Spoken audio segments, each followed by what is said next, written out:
Hi everyone, welcome back to your favorite biology channel called Ozone Classes. This is your mentor Vipin Kumar Sharma और आज हम लोग start करने वाले हैं 12th क्लास का first chapter that is reproduction in organisms. So हम लोगों ने एक पैरेलल लेक्चर सीरीज चला रखी है। 11th क्लास को हम लोग ऑलरेडी आज सुबह स्टार्ट कर चुके हैं। 12th क्लास इस लेक्चर के बाद स्टार्ट हो जाएगी और डेली बेसिस पर मंडे टू फ्राइडे पैरेलली आपके 11th और 12th क्लास के सेशंस चलते रहेंगे। डिपेंडिंग अपॉन कि एक चैप्टर के अंदर टॉपिक्स कितने हैं उतने ही वीडियोस के अंदर आपका एक चैप्टर रैप अप हो रहा होगा। फॉर एग्जांपल एनसीईआरटी के हिसाब से there are only 2 topics in this chapter. The very first topic that we need to take into account is asexual reproduction. तो आज के इस लेक्चर के अंदर हम लोग पढ़ेंगे about asexual reproduction and second lecture जो आपका कल आ जाएगा उसमें हम लोग सारी की सारी डिटेल पढ़ लेंगे सेक्सुअल रिप्रोडक्शन के बारे में एंड हमारा ये चैप्टर कंप्लीट हो जाएगा।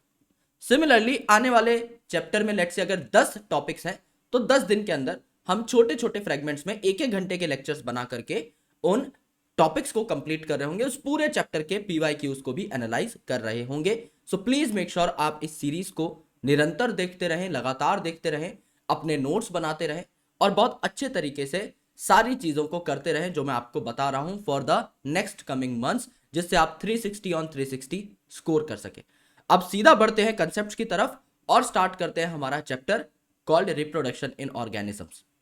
सो firstly we need to understand what reproduction is. Reproduction क्या है सबसे पहले यह समझना जरूरी है।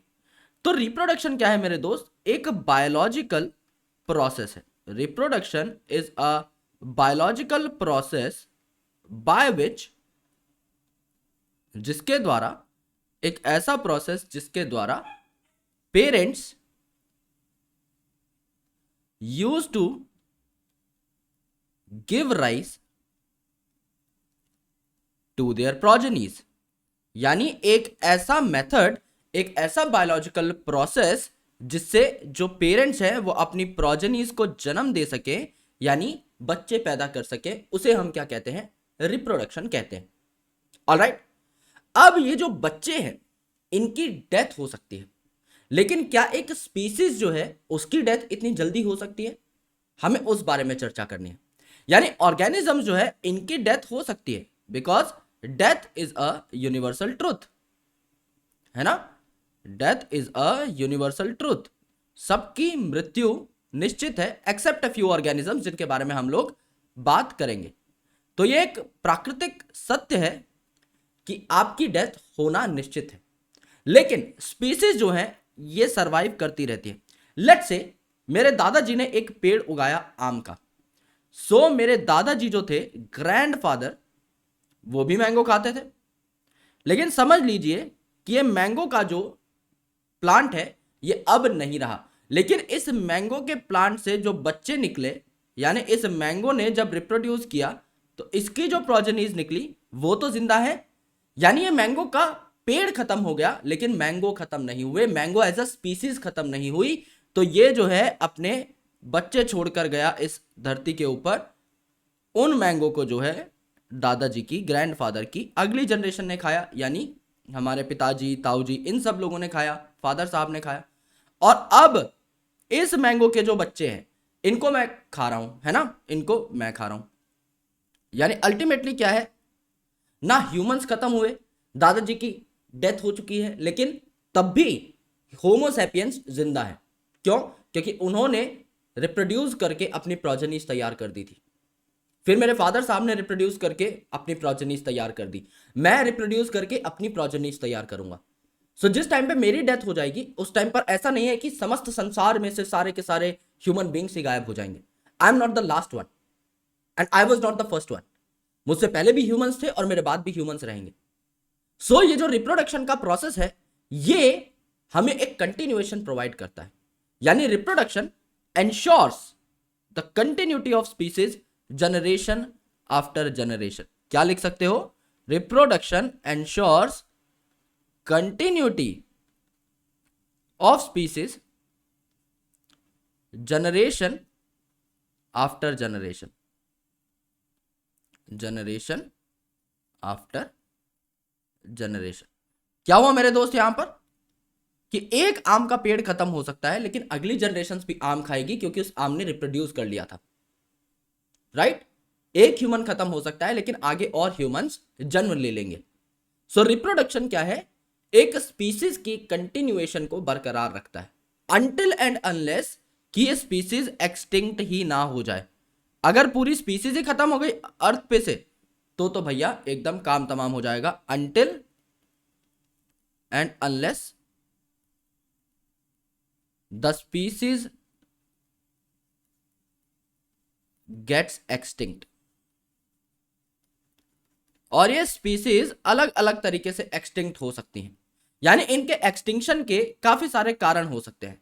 ये आपके नेचुरल कारण भी हो सकते हैं, यानी नेचुरल एक्सटिंक्शन भी हो सकती है, नेचर में कोई ऐसे चेंजेस आए जिनकी वजह से एक स्पीसीज फेवर नहीं करी गई नेचर के द्वारा और वो एक्सटिंक्ट हो गई, या फिर आपके एंथ्रोपोजेनिक रीजंस भी हो सकते हैं। एंथ्रोपोजेनिक मतलब ऐसे रीजंस जो ह्यूमन ड्रिवन है, यानी हमने कुछ ऐसे कारनामे किए, जैसे हम पॉल्यूशन बहुत ज्यादा बढ़ा रहे हैं, ओवर क्राउडिंग हो रही है, there are hundreds of things, deforestation हम लोग कर रहे हैं। ऐसे काफी सारे कारण हैं जिनकी वजह से कोई स्पीसीज हो सकता है डेमिनिश हो गई हो, कोई स्पीसीज हो सकता है एक्सटिंक्ट हो गई हो। तो ह्यूमन सेंट्रिक जो कारण है वो भी यहां पर अच्छे खासे पाए जा सकते हैं। तो या तो कोई स्पीसीज नेचुरली एक्सटिंक्ट हो जाएगी या फिर ह्यूमंस के बर्ताव के कारण एक्सटिंक्ट हो जाएगी, तभी वो गायब होगी धरती पे से। अदरवाइज एक स्पीसीज कंटिन्यूअसली बढ़ती रहती है और रिप्रोड्यूस करके अपनी प्रोजेनी को इस धरती पर लीव करती रहती है। This is about reproduction. एक साइंटिस्ट का इंट्रोडक्शन दे रखा है आपके रिप्रोडक्शन यूनिट से पहले, जिनका नाम है सर पंचानन महेश्वरी। इनका जन्म 1904 में हुआ और सन 1966 में इनकी डेथ हो गई। जयपुर राजस्थान के रहने वाले थे, जयपुर में ही इनका जन्म हुआ था और ये वर्ल्ड फेमस बॉटनिस्ट थे, यानी ये प्लांट्स पर रिसर्च करते थे तो इन्हें बॉटनिस्ट कहा गया। और पूरी दुनिया में इनका बहुत ही ज्यादा विख्यात काम था और इन्होंने ऐसे काम किए थे खासकर related to the embryological characters and their introduction in taxonomy. यानी हम जब टेक्सोनॉमी पढ़ते हैं, जब हम प्लांट्स की क्लासिफिकेशन करते हैं, तो पंचानन महेश्वरी साहब ने कहा कि जब आप प्लांट्स को अलग अलग कैटेगरीज में डिवाइड कर रहे हो तो उसमें एम्ब्रियोलॉजिकल कैरेक्टर्स को भी लाना बहुत बहुत जरूरी है। और इसके साथ साथ इन्होंने जो डिपार्टमेंट ऑफ बॉटनी है उसकी भी स्थापना करी। ही established the department of botany in the most prestigious university of India, that is DU, Delhi university. तो DU के अंदर जो डिपार्टमेंट ऑफ बॉटनी है उसकी स्थापना इन्होंने करी और ये वहां पर एम्ब्रियोलॉजी और टेक्सोनॉमी जैसे सब्जेक्ट्स को बढ़ावा देते थे। एम्ब्रियोलॉजी हो गई, टेक्सोनॉमी हो गई, टिश्यू कल्चर हो गया प्लांट्स के केस में, ये सारे के सारे जो इंपॉर्टेंट एस्पेक्ट्स हैं बायोलॉजी के, इन सब को सबसे पहले किसने एस्टैब्लिश किया दिल्ली यूनिवर्सिटी के अंदर? पंचानन महेश्वरी साहब ने। तो सबसे पहली बात जो इनके बारे में हमें याद रखनी है वो ये कि ये बॉटनिस्ट थे। Second, embryological aspect of flowers जो थे उनमें इनका बहुत ज्यादा रुझान था, बहुत ज्यादा रुचि थी, यानी ये प्लांट एम्ब्रियोलॉजी को समझने में बहुत ज्यादा आतुर रहते थे और उसी को करना प्रेफर करते थे। लाइफ स्पैन की बात आती है, यानी अब हमारा चैप्टर टेक्निकली स्टार्ट हो चुका है। लाइफ स्पैन यानी एक ऑर्गेनिज्म धरती के ऊपर कितना टाइम व्यतीत करता है, दैट इज लाइफ स्पैन। यानी the time from birth to natural death of an organism is called as life span. Natural death बोला हुआ है तो नेचुरल को हम यहां पर एक बॉक्स के अंदर डालेंगे, बिकॉज यहां पर एक्सीडेंटल डेथ के बारे में बात नहीं की गई है। अब ये जो लाइफ स्पैन है ये दो तरीके का हो सकता है। एक हो सकता है आपका इंडिविजुअल का लाइफ स्पैन, ओके, एक हो सकता है इंडिविजुअल का लाइफ स्पैन। जैसे समझ लो यार, मैं पैदा हुआ 1997 में और मेरी डेथ हो गई 60 साल बाद, तो 60 साल जो है मेरा इंडिविजुअल लाइफ स्पैन है। मैंने अपने बर्थ से लेकर नेचुरल डेथ तक 60 साल इस धरती के ऊपर व्यतीत किए हुए होंगे, तब जाके बोला जाएगा वो मेरा इंडिविजुअल लाइफ स्पैन है। लेकिन एक लाइफ स्पैन होता है आपका स्पीसीज का एवरेज, जिसे कहा जाता है average life span. Average life span कि ह्यूमंस में कोई 70 साल जीता है, कोई 80 साल जीता है, कोई 90 साल जीता है, कोई 50 साल जीता है। एवरेज जो निकल के आता है ह्यूमंस का आज के दिन में इंडिया में जो चल रहा है वो 70 से 75 साल के आसपास है। तो एवरेज लाइफ स्पैन ये क्या हो गया, ये मेरा हो गया इंडिविजुअल वाला तो, और ये क्या हो गया, ह्यूमंस का हो गया। ये समस्त ह्यूमंस का एक एवरेज मैंने ले लिया, इसे एवरेज लाइफ स्पैन मैंने बोल दिया। सो काफी सारे ऑर्गेनिजम्स हैं इस धरती के ऊपर। द लिविंग वर्ल्ड चैप्टर में हमने जाना 1.7 टू 1.8 मिलियन स्पीसीज आइडेंटिफाई हो चुकी है। 17 से 18 लाख अलग अलग तरीके के जीव जंतुओं को हम लोग जानते हैं। उनमें से किसी का लाइफ स्पैन हो सकता है कुछ दिनों का हो, अ फ्यू डेज। जैसे अगर आप ड्रोसोफिला की बात करेंगे यानी फ्रूट फ्लाई की बात करेंगे, वो महज 13-14 दिन जिंदा रहती है। लेकिन कई चीजों का लाइफ स्पैन हजारों साल हो सकता है। जैसे अगर आप एक पीपल के पेड़ की बात करें तो उसका लाइफ स्पैन 2000 से 3000 साल हो सकता है। एग्जाम्पल यहां पर लिख लेते हैं, जैसे आप ड्रोसोफिला का एग्जाम्पल यहां पर ले लो। ड्रोसोफिला का एग्जाम्पल अगर आप लोगे तो ये लेट से आपकी 2 वीक जिंदा रहती है। अगर आप बटरफ्लाई का एग्जाम्पल लेते हो तो वो भी 1 से 2 वीक आपकी जिंदा रहती है। अगर यहां पर आप एक पीपल ट्री का एग्जाम्पल लोगे तो पीपल का जो पेड़ है मेरे दोस्त, ये आपका 2000 साल से भी ज्यादा जिंदा रहता है। तो क्या हुआ, एक बहुत ही ज्यादा डाइवर्स लाइफ स्पैन आपको देखने को मिला। और दुनिया के ज्यादातर जो ऑर्गेनिजम्स हैं उनका लाइफ स्पैन इन दोनों एक्सट्रीम्स के बीच में कहीं आएगा, यानी कुछ दिनों से लेकर के कुछ हजार सालों के बीच में। जैसे गधा है, घोड़ा है, कुत्ता, बिल्ली, गाय, भैंस, बकरी, हम सब का जो लाइफ स्पैन है वो कुछ साल है, यानी इन दो एक्सट्रीम्स के बीच में आपका लाइफ स्पैन आ गया। So life span of majority of organisms, lifespan of majority of organisms, okay, inclines between or lies between these two extremes। यानी जो यहां पर दो डेटा दिए हुए हैं, इन दोनों एक्सट्रीम्स के बीच में कहीं पर लाइफ स्पैन आपका एग्जिस्ट करेगा। किसका, लगभग मेजॉरिटी ऑफ ऑर्गेनिजम्स का। कोई भी आप एग्जांपल ले लो, जैसे ह्यूमंस का मान लेते हैं 75 साल, तो वो भी कुछ हजार साल से कम है और कुछ दिनों से ज्यादा है। अगर हम डॉग की बात करें, लेट से 20 साल 25 साल अगर हम लेके चले, तो भी इन दोनों एक्सट्रीम्स के बीच में आ रहा है।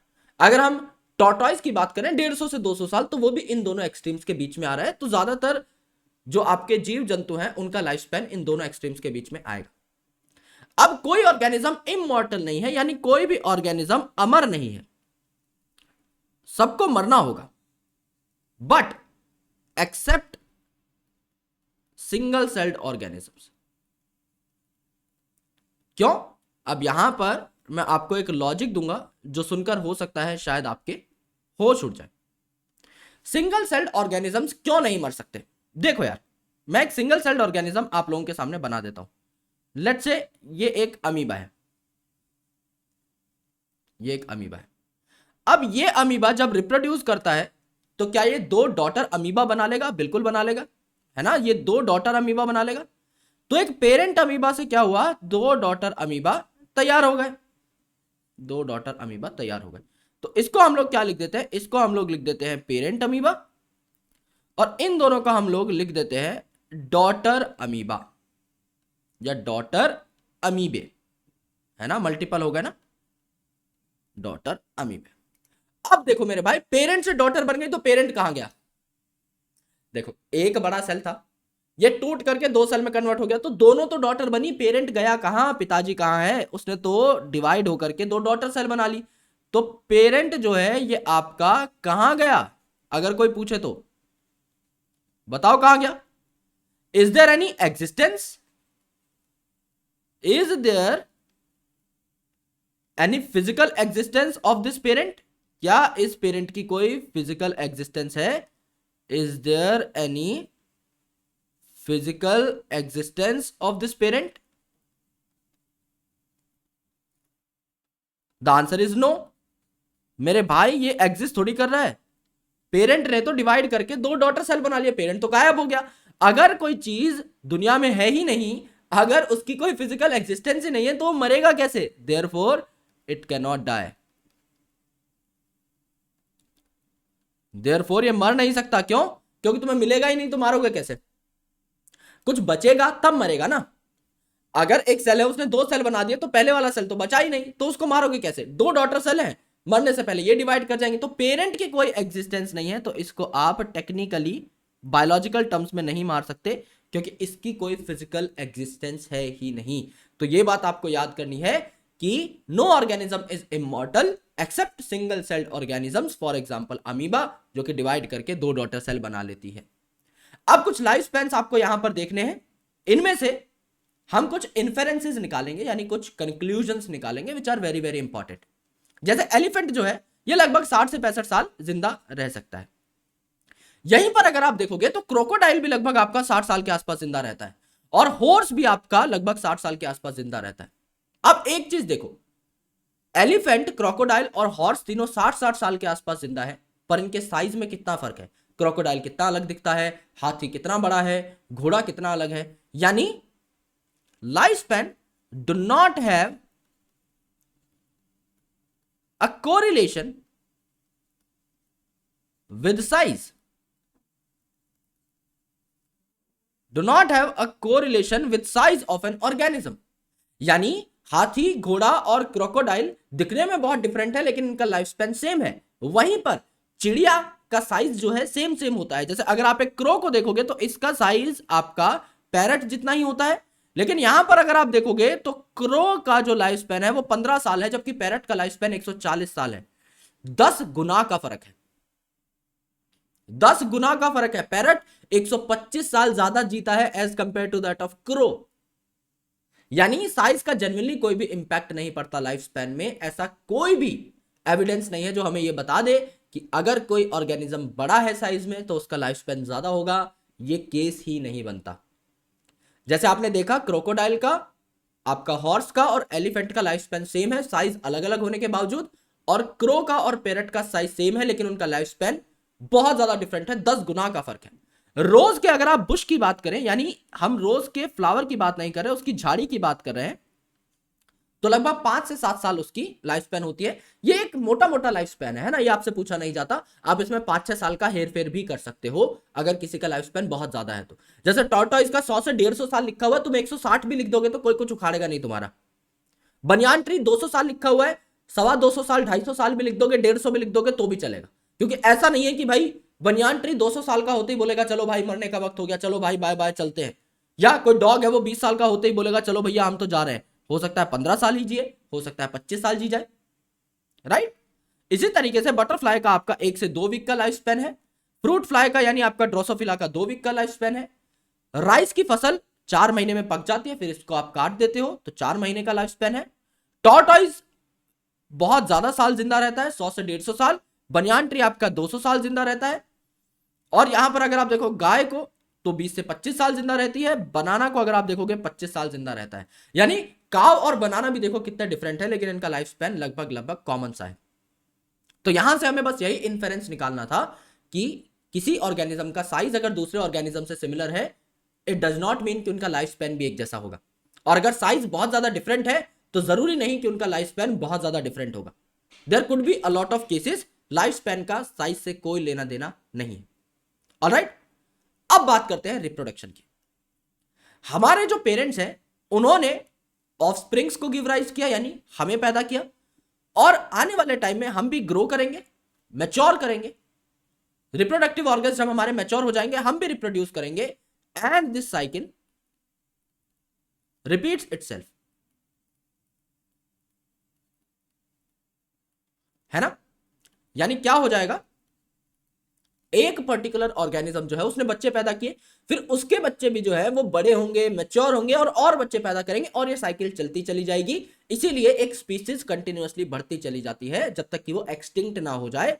लेकिन एक ऑर्गेनिज्म मर सकता है, स्पीसीज कंटिन्यूअसली परपेचुएट करती रहती है। सो यहां पर अगर आप देखोगे तो अलग अलग ऑर्गेनिजम्स के अपने अपने रिप्रोड्यूस करने के तरीके हैं, अपने अपने रिप्रोड्यूस करने के मैकेनिज्म्स हैं। और ये रिप्रोड्यूस करने के तरीके डिपेंड किन चीजों पे करते हैं? ये डिपेंड करते हैं एक ऑर्गेनिज्म की हैबिटेट के ऊपर, कि एक ऑर्गेनिज्म रहता कहां पर है। समझ लो कोई ऑर्गेनिज्म पानी के अंदर रहता है ना, तो एक्सटर्नल फर्टिलाइजेशन ज्यादा करना चाहेगा। सिमिलरली एक ऑर्गेनिज्म की इंटरनल फिजियोलॉजी कैसी है, क्या एक ऑर्गेनिज्म बच्चे को अपने गर्भ में पाल सकता है? इफ यस, तो वो विविपेरस होगा, वो बच्चे को गर्भ में पालेगा और सीधा बच्चे को जन्म देगा। और अगर नहीं पाल सकता तो यूजुअली अलग तरीके का कोई मैकेनिज्म वो अपनाएगा। और कुछ अलग अलग फैक्टर्स भी होते हैं जो कि मैटर करते हैं कि एक पर्टिकुलर ऑर्गेनिज्म किस हिसाब से रिप्रोड्यूस करेगा। जैसे आपने देखा होगा कि नेचर के अंदर अंडे देने वाले जीव भी हैं, डायरेक्टली बच्चा पैदा करने वाले जीव भी हैं। कुछ ऐसे ऑर्गेनिजम्स भी हैं जो अपने गैमेट्स को बाहर रिलीज कर देते हैं, कुछ ऐसे ऑर्गेनिजम्स भी हैं जो अपने गैमेट्स को बाहर खुले में रिलीज नहीं करते, सीधा फीमेल की बॉडी के अंदर ही रिलीज करते हैं। सो ये जो अलग अलग तरीके के मैकेनिज्म्स इवॉल्व हुए हैं, ये सारे के सारे बहुत सारे फैक्टर्स पर डिपेंड करते हैं। कुछ फैक्टर्स हैं कि एक ऑर्गेनिज्म रहता कहां पर है, उसका इंटरनल स्टेट कैसा है, और बाकी भी मल्टीपल फैक्टर्स हो सकते हैं। अब रिप्रोडक्शन दो तरीके का होता है, जिसमें से हमें पहले प्रकार का रिप्रोडक्शन आज पढ़ना है, that is called as asexual reproduction. और सेक्सुअल रिप्रोडक्शन हम अगले लेक्चर के अंदर पढ़ेंगे। असेक्सुअल रिप्रोडक्शन क्या होता है? असेक्सुअल रिप्रोडक्शन को हम लोग प्यार से क्या कहते हैं? Uniparental reproduction. यूनिपेरेंटल रिप्रोडक्शन मतलब इसमें सिर्फ एक ही पेरेंट इन्वॉल्व होता है। अगर एक ही पेरेंट इन्वॉल्व हो रहा है तो कोई गैमेट का फ्यूजन नहीं होगा। भाई दो पेरेंट्स होंगे तब जाके दो गैमेट्स बनेंगे ना, तब जाके दो गैमेट्स का फ्यूजन होगा। एक ही पेरेंट है तो फ्यूजन है ही नहीं, सीधा वो जो है प्रोजेनी बना देगा। तो नो गैमेटिक फ्यूजन अकर,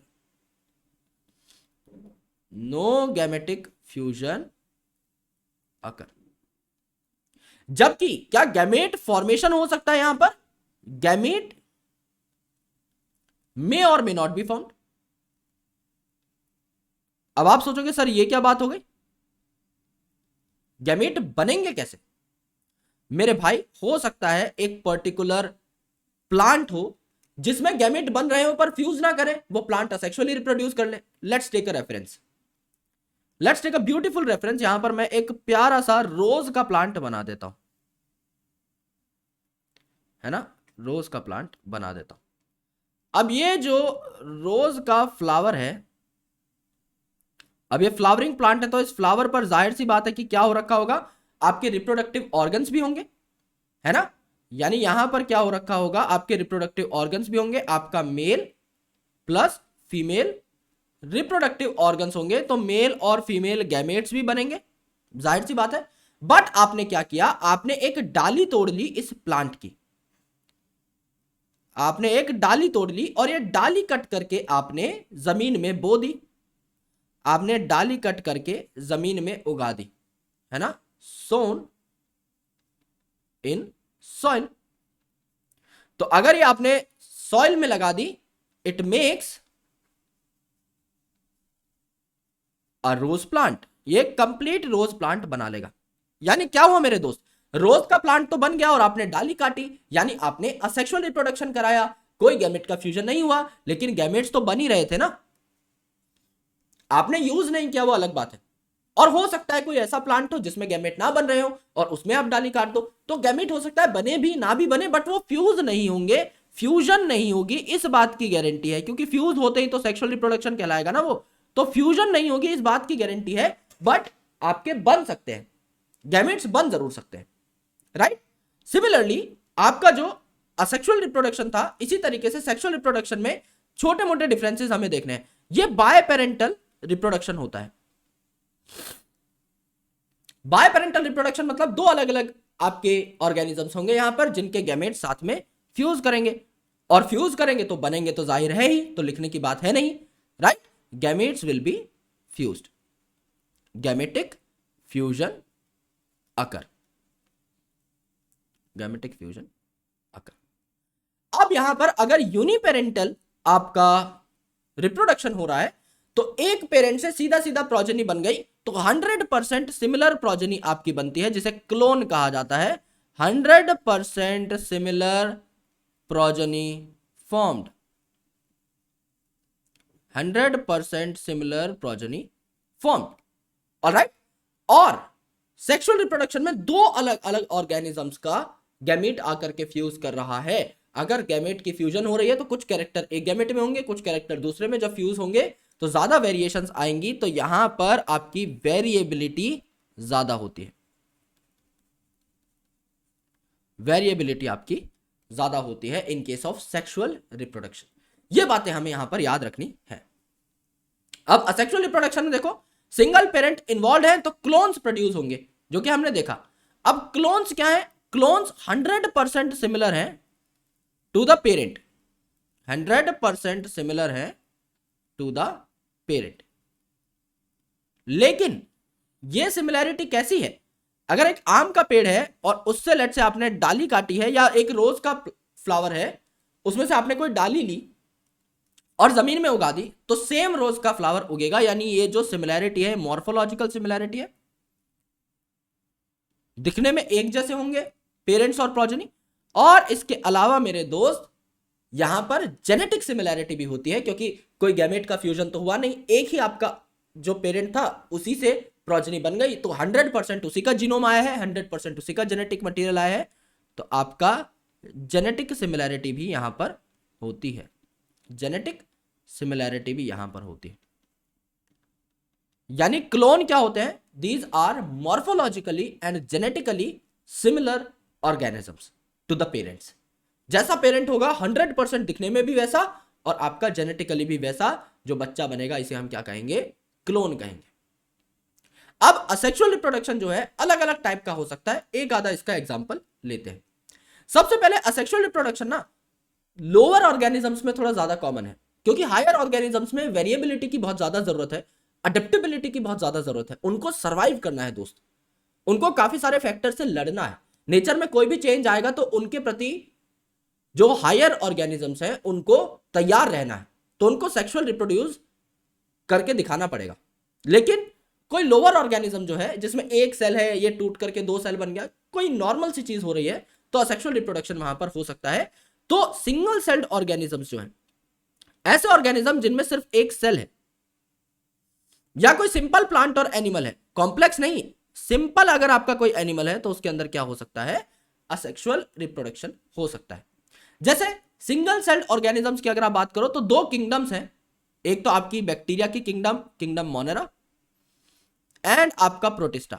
ये 2 ऐसी किंगडम है आउट ऑफ 5 किंगडम्स जिनमें सिर्फ और सिर्फ सिंगल सेल्ड ऑर्गेनिजम्स ही पाए जाते हैं। मोनेरा में सिंगल सेल्ड प्रोकैरियोटिक ऑर्गेनिजम्स हैं जिनमें एक वेल डिफाइंड न्यूक्लियस नहीं होता, और प्रोटिस्टा में सिंगल सेल्ड यूकैरियोटिक ऑर्गेनिजम्स हैं जिनमें एक वेल डिफाइंड न्यूक्लियस होता है। और कुछ सिंपल प्लांट्स हैं जैसे आपका एल्गी वगैरह है, तो ये भी आपका असेक्सुअली रिप्रोड्यूस कर सकते हैं। कोई सिंपल एनिमल है जैसे आपके पॉरीफेरा वगैरह है, सबसे सिंपल एनिमल्स होते हैं आपके पॉरीफेरंस, तो ये आपके क्या कर सकते हैं? पॉरीफेरा है, सीलेंट्रेटा है, ये आपके क्या कर सकते हैं? असेक्सुअली रिप्रोड्यूस कर सकते हैं। अगर आप ह्यूमंस की बात करो तो हम असेक्सुअली रिप्रोड्यूस नहीं कर सकते, क्योंकि हम सबसे कॉम्प्लेक्स ऑर्गेनिजम्स हैं, हम सिर्फ सेक्सुअली रिप्रोड्यूस ही करेंगे। लेकिन प्लांट में अगर आप देखोगे तो कॉम्प्लेक्स प्लांट है जो कि फ्लावरिंग प्लांट है, जैसा हमने रोज का एग्जांपल लिया था, तो ये भी आपका असेक्सुअली रिप्रोड्यूस कर सकता है, इसकी भी आप डाली काट के जमीन में उगा सकते हो। तो प्लांट चाहे सिंपल हो या कॉम्प्लेक्स हो, सेक्सुअली रिप्रोड्यूस कर लेगा। फेवरेबली वो सेक्सुअली रिप्रोड्यूस करना चाहेगा, लेकिन कभी अगर उसे जरूरत पड़ी तो असेक्सुअल रिप्रोडक्शन कर सकता है।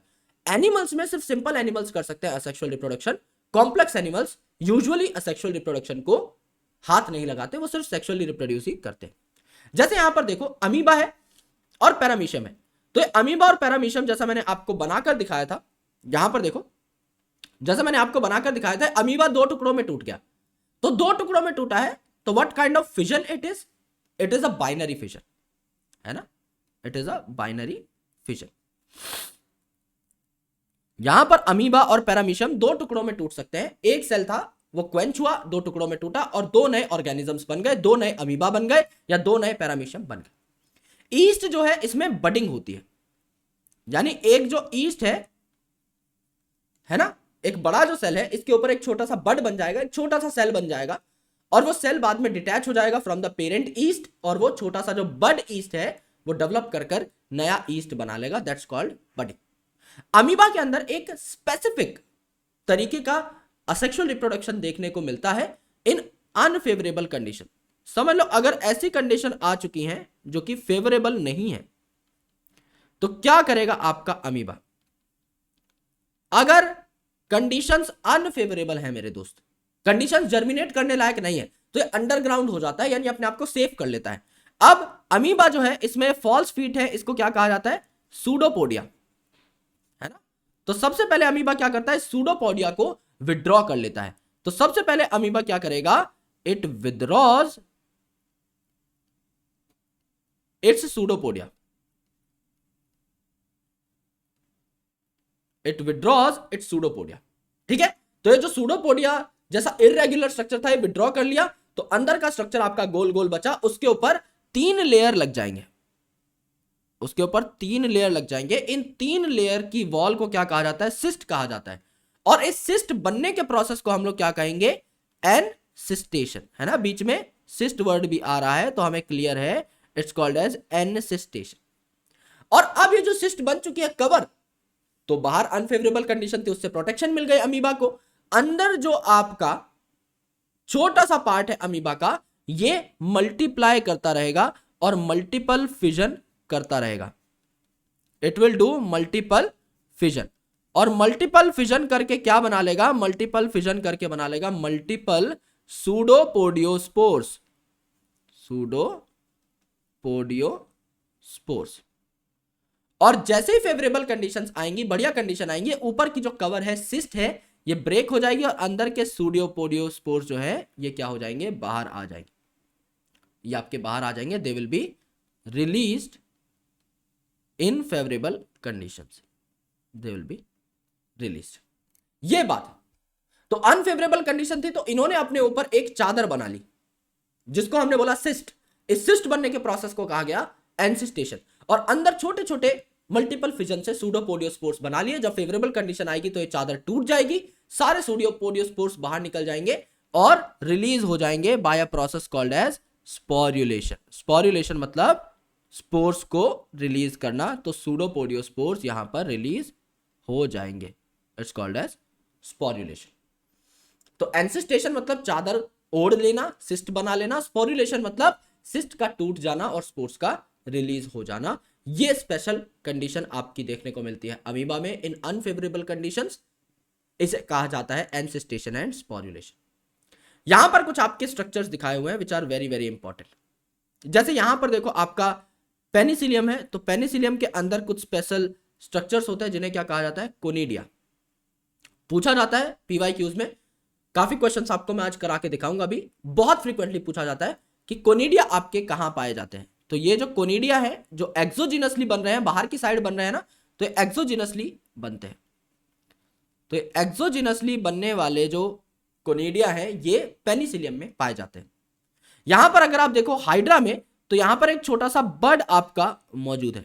तो बडिंग आपकी ईस्ट के साथ साथ कहां हो रही है, हाइड्रा में भी हो रही है। तो बड आपके ईस्ट और हाइड्रा में पाए जा सकते हैं, राइट।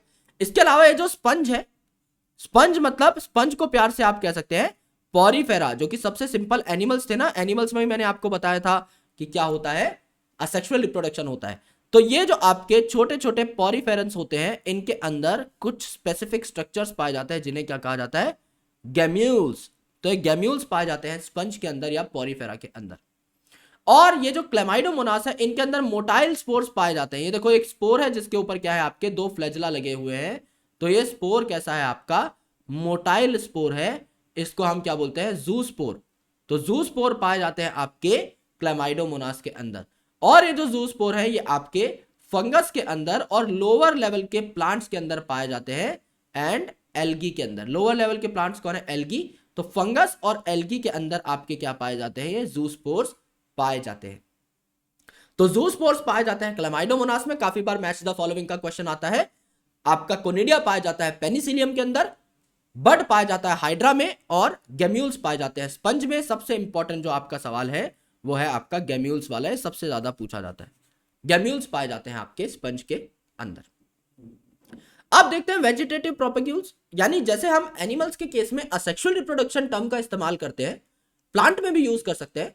प्लांट में क्योंकि vegetables are a type of plant, तो वेजिटेटिव प्रोपगेशन यहां पर ज्यादा टर्म इस्तेमाल करी जाती है प्लांट्स के अंदर।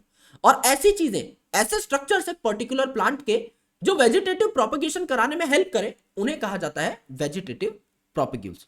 यानी डेफिनेशन क्या हो जाएगी, वेजिटेटिव प्रोपग्यूल्स क्या है, द स्ट्रक्चर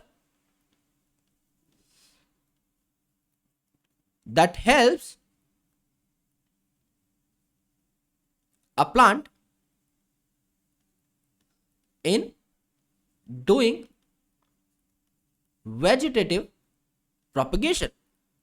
भाई प्रोपगेट करने के लिए, रिप्रोड्यूस करने के लिए अगर कोई स्ट्रक्चर हेल्प कर रहा है एक पर्टिकुलर प्लांट की, वो स्ट्रक्चर क्या कहलाएगा? वेजिटेटिव प्रोपेग्यूल कहलाएगा।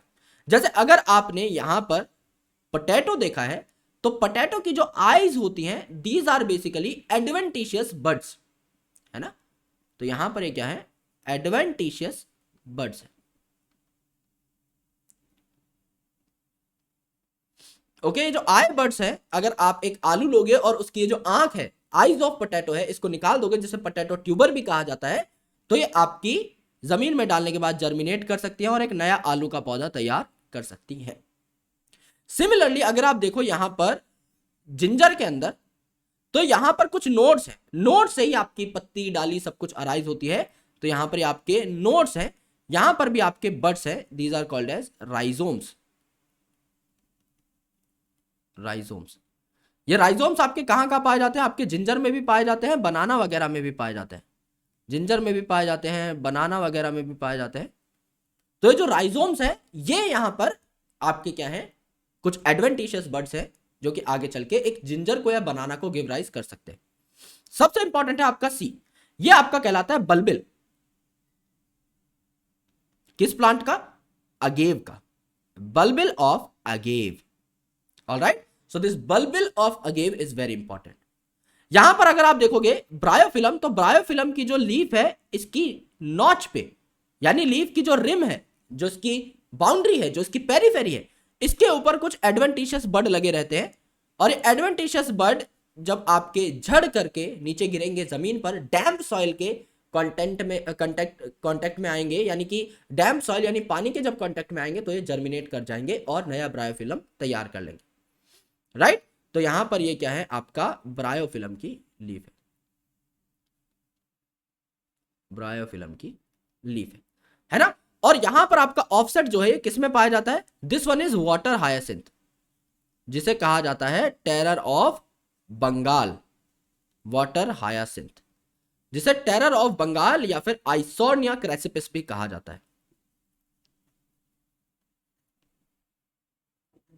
इसे आइसोर्निया या टेरर ऑफ बंगाल भी कहा जाता है,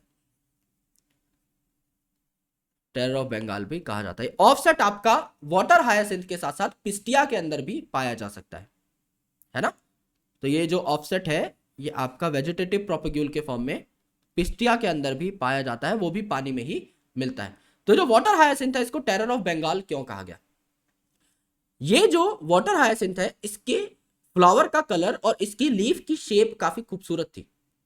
उस चक्कर में इसको हमारी वाटर बॉडीज के अंदर इंट्रोड्यूस कर दिया गया, फॉरेन से ला करके भारत के वाटर बॉडीज में छोड़ दिया गया। But this is one of the most invasive weeds, है ना। ये एक बार कहीं घुस जाता है तो ये वीड है एक। ये क्या करता है? ये आपका ऑक्सीजन सारा खुद कंज्यूम कर लेता है, तो ऑक्सीजन कम हो जाता है आपका वाटर के अंदर। सारा ऑक्सीजन इसने खुद ने खा लिया, तो ऑक्सीजन जब कम होगा तो एक्वेटिक ऑर्गेनिजम्स की डेथ होना स्टार्ट हो जाएगी। तो यहां पर जितने भी इसको छोड़ के एक्वेटिक ऑर्गेनिज्म है, उनकी डेथ हो जाती है। तो अकेला सरवाइव करता रहता है, अकेला परपेचुएट करता रहता है, अकेला ही बढ़ता रहता है, बाकी सारे ऑर्गेनिजम्स को खत्म कर देता है और पानी की सारी ऑक्सीजन खा जाता है, जिस वजह से उनकी डेथ हो जाती है। राइट, लेकिन ये जो वाटर हायासिंथ है, इसकी shape of leaves and flower का कलर बहुत ही ज्यादा सुंदर था। तो इंट्रोड्यूस क्यों किए गए? क्योंकि फ्लावर का colour and shape of leaf काफी अच्छी थी, shape of leaf was good, इसीलिए इसको इंट्रोड्यूस किया गया। लेकिन बाद में इसको बहुत ही ज्यादा प्रॉब्लमेटिक माना गया, तो इसको एक नाम दिया गया टेरर ऑफ बंगाल, कि भाई ये बहुत खतरनाक प्लांट है, इसको अगर इंट्रोड्यूस कर दिया तो ये तो भैया जान ले लेता है बाकी सारे ऑर्गेनिजम्स की in a particular condition, in a particular water body. तो अब आप देखो, असेक्सुअल रिप्रोडक्शन लोअर ऑर्गेनिजम्स में ज्यादा कॉमन है, ये बात तो हमें पता ही है ना। जैसे एल्गी और फंगस जो है, ये भी आपके लोअर ऑर्गेनिजम्स है। एल्गी आपके सबसे लोअर मोस्ट प्लांट्स है और फंगस भी आपका उतना ज्यादा कुछ मॉडिफाइड नहीं है, बट जब इनको जरूरत पड़ती है तो ये सेक्सुअल रिप्रोडक्शन की तरफ स्विच कर जाते हैं, क्योंकि सेक्सुअल रिप्रोडक्शन जब एक ऑर्गेनिज्म करता है तो उसमें वेरिएशन ज्यादा आती है, और अगर एक पर्टिकुलर ऑर्गेनिज्म के अंदर वेरिएशन ज्यादा आ रहे हैं then he can adapt better, तो अडेप्टेबिलिटी ज्यादा आएगी, और अडेप्टेबिलिटी ज्यादा आएगी तो जाहिर सी बात है एक ऑर्गेनिज्म ज्यादा सर्वाइव कर पाएगा। अगर कोई हार्श कंडीशन आती है तो सर्वाइवल किसका ज्यादा अधिक होगा, एक ऐसे ऑर्गेनिज्म का जो सेक्सुअली रिप्रोड्यूस कर रहा हो, and that's why algae and fungus sexual reproduction की तरफ झुक जाते हैं जब उनको पता लगता है कि भाई अब अडेप्टेबिलिटी की जरूरत पड़ेगी। तो हायर प्लांट्स जैसे कि आपके फ्लावरिंग प्लांट्स हैं, उनके अंदर सेक्सुअल रिप्रोडक्शन तो हो ही सकती है, फ्लावर के अंदर सेक्सुअल ऑर्गन्स है, लेकिन असेक्सुअल रिप्रोडक्शन भी हो सकती है। जैसे एक रोज की डाली हमने काटी थी, तो रोज की डाली काट ली थी ना,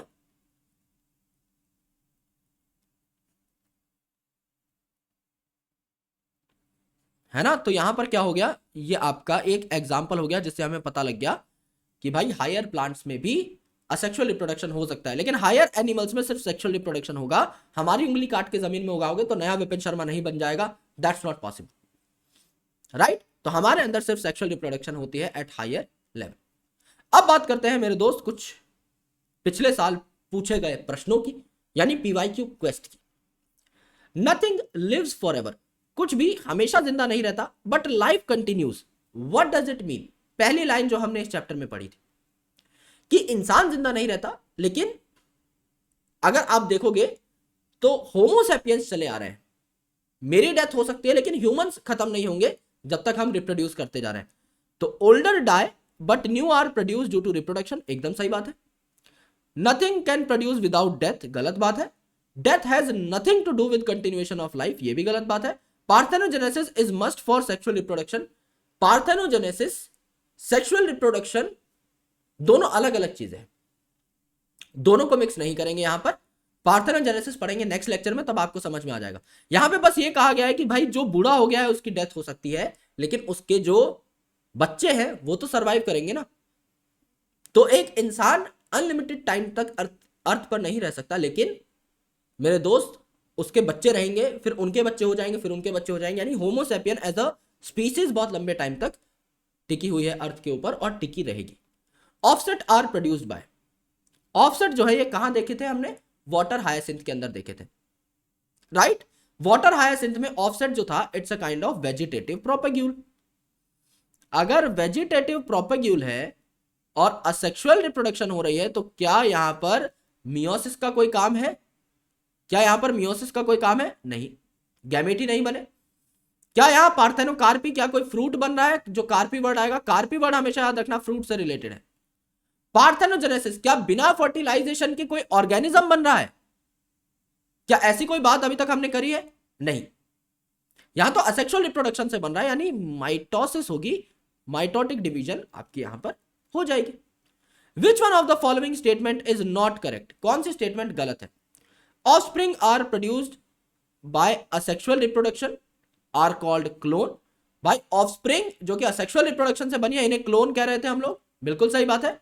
microscopic motile asexual reproductive structures are called as zoospore, asexual reproductive structures are called as zoospores, है ना।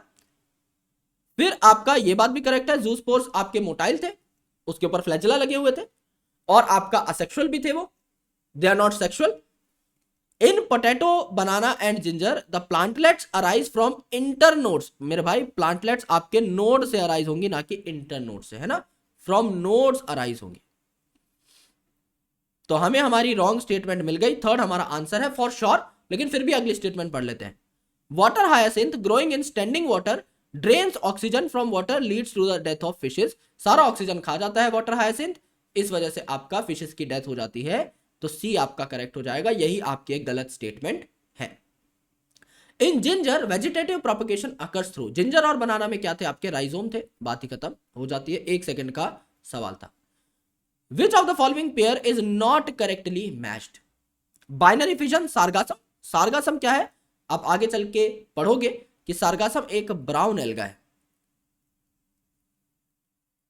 है ना, तो ये थोड़ा सा कॉम्प्लेक्स है, इसमें बाइनरी फिजन नहीं होती है, कोई सिंगल सेल सेल थोड़ी है कि इसमें बाइनरी फिजन हो जाएगी। It's an algae, it's a multi cellular organism. तो इसके अंदर काफी अलग अलग तरीके की चीजें होती हैं, स्पोर्स इन्वॉल्व होते हैं, there is isogamy and isogamy, ooगेमी। तो इसमें बाइनरी फिजन नहीं होती। पहला ही हमारा आंसर हमें मिल गया, कोनिडिया पेनिसिलियम में थे, ऑफसेट वाटर हाइसिंथ में थी, राइजोम जिंजर बनाना में थे। तो ए हमारा आंसर पहला ही मिल गया था, करेक्ट हो जाएगा। विच of the following is correctly match, कौन सा करेक्टली मैच है? अनियन बल्ब, बिल्कुल बल्ब ऐसा नहीं है कि सिर्फ आपका पोटैटो में पाया जाता है, अनियन में ऑल्सो बल्ब इज फाउंड। तो आप एनसीईआरटी में ऐड कर सकते हो या अपने नोट्स में ऐड कर सकते हो, जहां बल्ब लिखा हुआ है उसके बगल में आप पोटैटो के साथ साथ अनियन भी लिख सकते हो। जिंजर सकर नहीं, क्राइसेंथेमम पाइनएप्पल में पाया जाता है। क्लेमाइडोमोनास में जूस्पोर थे, जूस्पोर्स ऑफ क्लेमाइडोमोनास। ईस्ट में आपकी क्या हो रही थी? बडिंग हो रही थी। तो आपका करेक्ट कौन सा है? ए आपका करेक्ट हो जाएगा। विच of the following pairs is wrongly matched while the remaining 3 are correct, गलत पता लगाना है। कोनिडिया पेनिसिलियम में सही बात है, वाटर हायासिंथ में क्या रनर था? नहीं मेरे भाई, ऑफसेट था, है ना, ऑफसेट था। तो ये आपका गलत हो जाएगा। ब्रायोफिलम में लीफ बर्ड थे, एडवेंटिशियस बर्ड्स। बल्बिल में आपका क्या आ जाएगा? अगेव आ जाएगा। तो बी आपका गलत है, ये बात आपकी डन हो जाती है।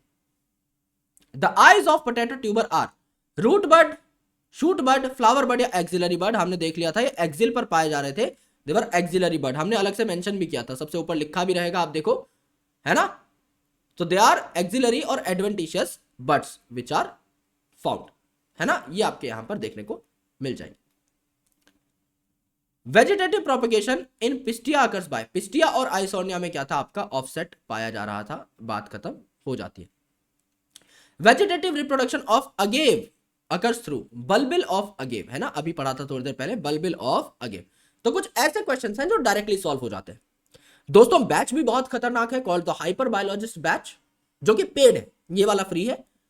पेड बैच में काफी सारी नई नई चीजें हैं जो कि आपको बहुत अफोर्डेबल कॉस्ट में मिल जाती है। अगर आप अलग से टेस्ट सीरीज भी लेने निकलोगे तो भी इससे ज्यादा कॉस्ट में आपको पड़ेगी।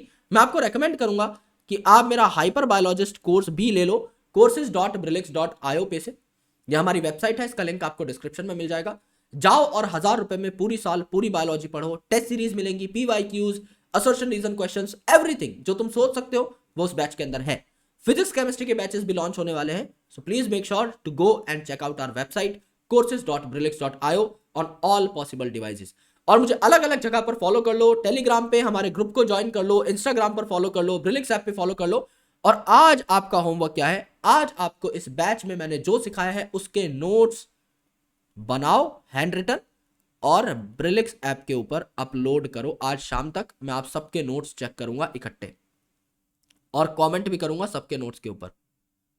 फटाफट ब्रिलिक्स ऐप को इंस्टॉल कर लेना, नीचे डिस्क्रिप्शन में लिंक है, एंड्रॉइड iOS सबके लिए अवेलेबल है। आप सबके नोट्स मुझे वहां पर टॉपिक वाइज डेली बेसिस पे चाहिए। ये एक वर्चुअल मान लो हमारी डिस्कशन है, हमारा एक दूसरे के साथ कमिटमेंट है, बट मुझे आप सबके नोट्स वहां पर चाहिए डेली, माइंड दैट।